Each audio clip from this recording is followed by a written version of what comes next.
नमस्ते साथीहरू, म हो तपाईको साथी एसकेवाई रिया। तपाईको खल्तीमा महिनाको सुरुमा पैसा हुन्छ, तर महिनाको अन्त हुनुभन्दा पहिला हजुरको पैसा रित्तिन्छ। होइन, फेरि सोच्नुहोस्, यदि हजुरको पैसा कहाँ गइरहेको छ हजुरहरू पत्ता लगाउनु भएन भने हजुरहरू कहिले पनि धनी बन्न सक्नुहुन्न। आज म तपाईले संसारको सबैभन्दा सफल व्यक्तिहरूको जादुई फर्मुला सिकाउने छु, जसले तपाईको आर्थिक स्थिति रातारात बदल्न सक्छ।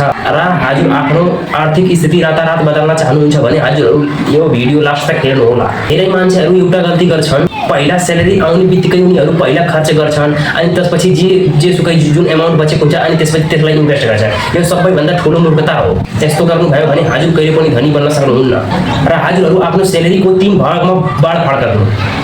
यस्तो हजुर गर्नुभयो भने हजुरको पैसा कहिले पनि सकिँदैन र हजुर केही समयमा करोडपति र लाखपति बन्न सक्नुहुन्छ। आउनु हेरौँला। यो नियम एकदम सरल छ तर नतिजा एकदम खतरनाक छ, जसलाई भन्छ हामी 50-30-20 रुल। मतलब कि 50-30-20 रुल।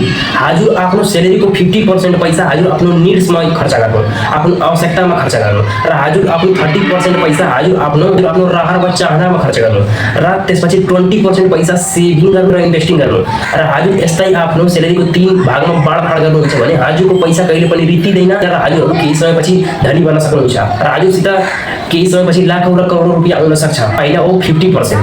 हजुर आफ्नो स्यालेरीको 50% पैसा त्यसलाई हजुर आफ्नो निड्समा खर्च गर्नु, हजुर त्यसलाई आफ्नो आवश्यकतामा खर्च गर्नु। जस्तै जुन नभई हुँदैन, जस्तै कोठाको भाडा, बिजुलीको बिल र शिक्षा आदि कुराहरू हुन्। यो सबै हाम्रो आवश्यकताहरू हुन्।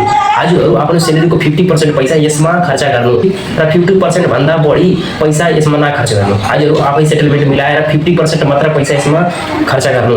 र अनि त्यसपछि दोस्रो नम्बरमा छ 30%। 30% हजुर आफ्नो स्यालेरीको 30% हजुर आफ्नो रहर वा चाहनामा खर्च गर्नु। जस्तै घुम्न जाने, बाहिर खाने र नेटफ्लिक्सहरूमा हजुरहरू आफ्नो मनोरञ्जनको लागि आफ्नो स्यालेरीको 30% पैसा हजुरहरू यहाँ खर्च गर्न सक्नुहुन्छ। र 30% भन्दा बढी यसमा खर्च नगर्नु। र आयो 20%। र तेस्रो नम्बरमा छ 20%। 20% पैसा हजुर सेभिङ गर्नु। हजुर पहिला स्यालेरी आउने बित्तिकै आफ्नो स्यालेरीको पहिला 3 बाट बाँडफाँड गर्नु। हजुर पहिला निड्समा 50% डाल्नु र 30% आफ्नो वान्ट्समा डाल्नु र 20% आफ्नो सेभिङ र इन्भेस्टिङमा डाल्नु। किनभने यहाँ हजुर आफ्नो पैसा डाल्नुहुन्छ भने हजुरको पैसा कहिले पनि सकिँदैन र केही समयपछि हजुरको लाखौँ र करोडौँ बन्न सक्छ हजुरको यही 20% पैसा।